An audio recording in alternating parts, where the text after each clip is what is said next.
as Libyan rebel forces try to dislodge the last pro-Gaddafi holdouts, they are reportedly targeting anyone who they suspect might be a foreign mercenary. ITN's Alex Thompson and his camera crew ran into a group of terrified Nigerian men who say they were just in the wrong place at the wrong time. Watch this. Approaching the vast gates of Khamis base in South Tripoli. Moments later, chaos, fear, terror, as first a few, then up to 9 African men are shoved into a gatehouse, arrested by anti-Gaddafi forces.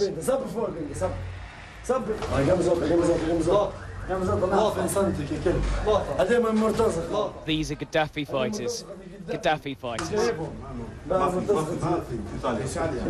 They're terrified, sweating, praying, some are crying. They're convinced they're going to be shot.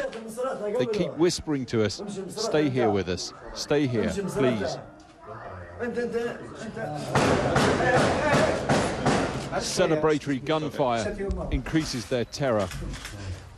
Because we are innocent. We are innocent. We are scared. We are scared. Listen, we're gonna stay here because whilst we're here, they're not gonna do anything to these guys. Right? These 9 men insist they're just 9 young men from Nigeria who are trying to get through Africa to Italy for a better life. At this point, the fighters' story that they were found with weapons seems suddenly to evaporate. They're let out. If they see the women, it's okay. That's how we get out of this. A decision to try and film their women nearby to prove they're not Colonel Gaddafi's mercenaries ends it all. They can cool off and go, but what if we hadn't been there? This is a bad time to be a black man in Libya. All right, Alex Thompson reporting there. You saw many of those grown men in tears in fear for their life.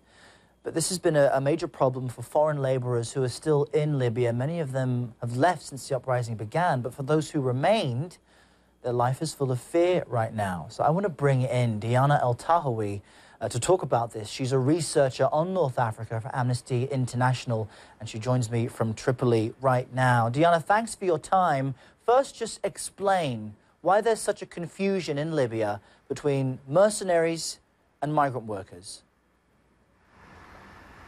Well, since the very beginning of the conflict in February, widespread rumors, largely unfounded, that Gaddafi forces were using sub-Saharan Africans to commit the worst atrocities that were happening in the war had really dire consequences on migrant workers from sub-Saharan Africa and Libya.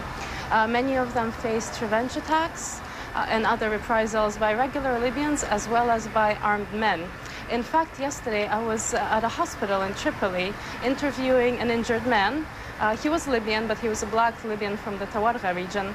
As I was conducting the interview, a number of men, one of them armed with a Kalashnikov rifle, barged in and took him away for questioning. When I tried to ask whether they had an arrest warrant, they said they didn't need an arrest warrant and that they were taking him to Misrata for questioning. Now, the main problem is that there are all these weapons and all these groups that are conducting arrests. It's very unclear who's arresting and detaining people. Black Africans are particularly at risk, given the rumors that they have been mercenaries. We also met a group of terrified Eritreans hiding in their home in Tripoli, afraid to go out in order not to face such reprisals. Now, they had no water, no electricity, and no food, and yet they're refusing to go out in fear of being attacked. But this is what's fascinating about Libya, though. Beyond migrants coming into the country from elsewhere, there are people in the south of the country who are more darker-skinned, black Libyans. And is there a bit of resentment by those in the east to Muammar Gaddafi for pouring money into the south, into those predominantly black areas? Absolutely. I mean, we've met a lot of pro-Gaddafi soldiers in detention centers now run by the opposition that are from the regions of Kofra and Sabha and Mislata, which are predominantly ethnically black Libyans. However, they've told us that their captors don't even believe that they're Libyan. They still call them mercenaries that have been brought from outside to fight their own people. Many of them have told us that the worst treatment in detention centers is reserved for people with dark skin. on account of all the rumors that they're foreign nationals who are brought in to fight, to pillage, to commit the worst atrocities against the civilian population. We, as Amnesty International, we've raised these concerns with the National Council to condemn such attacks against sub-Saharan Africans, to show the population that not all migrant workers, not all sub-Saharan Africans are mercenaries, and that they should be protected from torture or other ill treatment.